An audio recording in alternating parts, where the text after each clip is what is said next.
Today we have to start with the next problem. Problem क्या है? A 44 milli henry inductor is connected to 220 volt 50 hertz AC supply. मतलब इधर दो चीज़ दे दिया, 220 volt भी दे दिया है और 50 hertz AC supply. Determine the RMS value of the current in the circuit. मतलब in this particular question they have given that a 44 milli Henry inductor is connected to a circuit. It is connected to an AC of how much value? 220 volt and 50 hertz AC supply. तो voltage कितना दिया हुआ है? 220 volt, that we have written. Frequency कितना दिया है? 50 hertz. L inductance का value कितना दिया है? 44 milli henry. These are the given things. Now what he is asking? He is asking the RMS value of current. IRMS is equal to, we have to find out.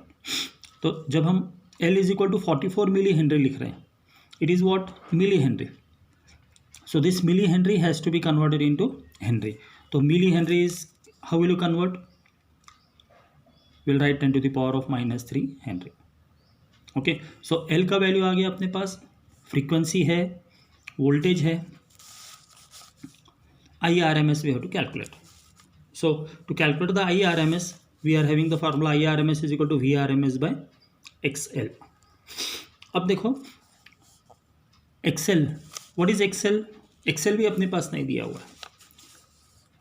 We are having the formula XL is equal to omega into L. XL is equal to what? Omega into L. तो ये equation formula क्या बनेगा? VRMS divided bye, in place of XL हम क्या लिख सकते हैं? Omega L. ऐसा क्यों किया हमने एक ही इक्वेशन में, मीन्स ऑन द IRMS में क्या किया? VRMS बाय XL लिख दिया. Now what is VRMS? VRMS means maximum value of RMS value of voltage. वो दिया हुआ है, कितना दिया है यहाँ पे? 220. So this V is equal to VRMS. So V का वैल्यू कितना दिया हुआ है यहाँ पर? V value is given to you, that is 220 divided by XL. XL is equal to what? XL is equal to omega into L. Now omega का formula क्या है? 2 pi f. okay, omega is what? 2 pi f into this L as it is. so हम क्या करेंगे?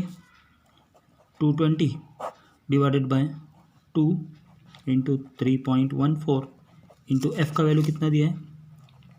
50 into L कितना दिया है? 44 into 10 to the power of -3. अब क्या होगा? ये 0 और ये 0 कैंसिल हो गया. ये 2 11 जा 11 1 जा 11 4 जा 44. अभी यहाँ पर क्या है? 10 टू द पावर ऑफ -3 है, तो उसको ऊपर लेके जाएंगे तो क्या हो जाएगा? 10 टू द पावर ऑफ +3. अब डिनोमिनेटर में क्या बचा? 3.14 into 5 into 4.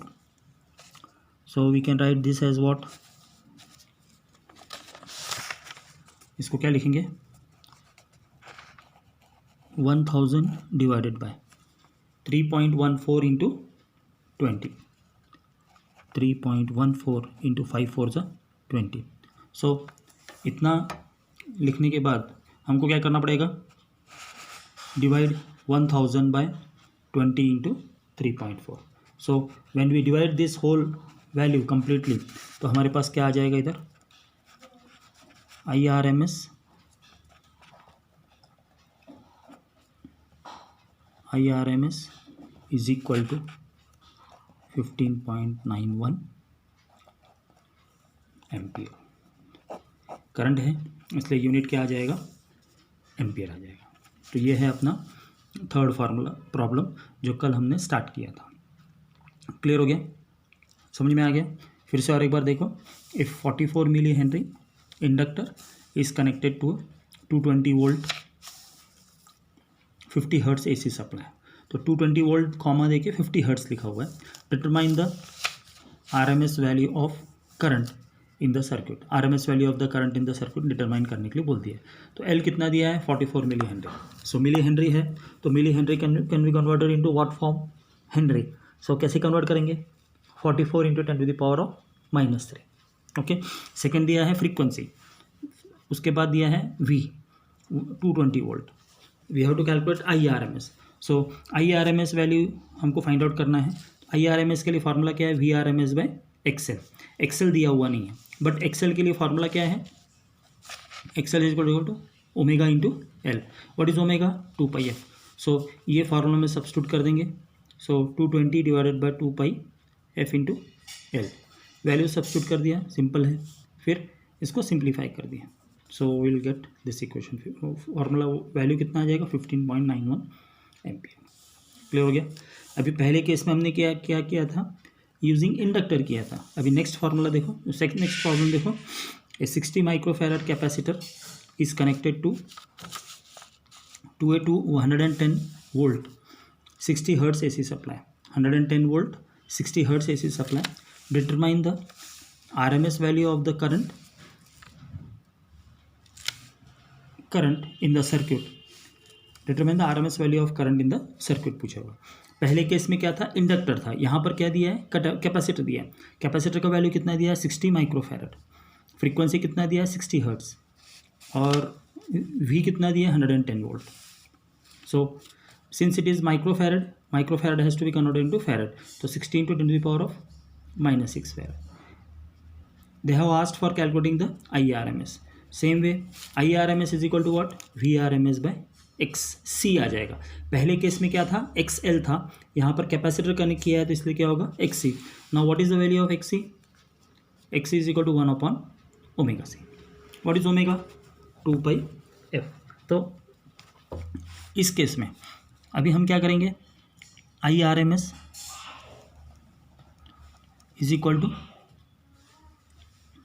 VRMS divided by XC की जगह में क्या लिखेंगे, 1/ωc into C। XC is what, 1/ωc। So what is ωc, ये डिनोमिनेटर क्या है, तो ये वैल्यू क्या हो जाएगा, VRMS इंटू ωc ऊपर चला जाएगा। अब क्या करेंगे, in this case what is the value of omega, VRMS into omega is what, 2πf into C। So simplification में VRMS वैल्यू कितना है, 110 इंटू 2, पाई कितना है 3.14, फ्रीक्वेंसी कितना है 60, कैपेसिटर कितना है, कैपेसिटेंस कितना है 60 into 10 to the power of -6। So simplify करेंगे, इसको पूरा सिंप्लीफाई करके multiply 110 60 into 60 10 to the power of -6। If you fully multiply this 110 into 2 into 3.14 into 60 into 60, फिर उसके बाद 10 to the power of multiply by 10 to the power of -6। तो what will get, will get 2.49। So IRMS current is there, so it will become what, 2.49 ampere. तो हमने दो problem देखे हैं अभी फर्स्ट वीडियो में। तो दोनों के दोनों, फर्स्ट प्रॉब्लम में क्या था, इंडक्टिव रिएक्टेंस था, ओके, वो इंडक्टर कनेक्ट किया था। सेकेंड प्रॉब्लम में कैपेसिटर कनेक्ट किया हुआ है।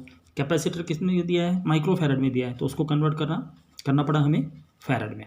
उसके बाद सेम है, IRMS निकालने के लिए बोला है। IRMS का फार्मूला क्या है, VRMS by XC, but XC का फार्मूला हमारे पास क्या है, 1/ωc। ओमेगा का वैल्यू कितना है, 2πf। तो इस सारा का सारा वैल्यू पुट कर देंगे, तो डिनोमिनेटर में ωc है, वो कहाँ चला जाएगा, न्यूमरेटर में। फिर पुट कर दो ओमेगा का value 2πf into C, so will get this 2.49 ampere. तो इस तरह से हमने कैपेसिटर और इंडक्टर के ऊपर एक एक प्रॉब्लम हमने देख लिया। आगे का नेक्स्ट प्रॉब्लम देखेंगे।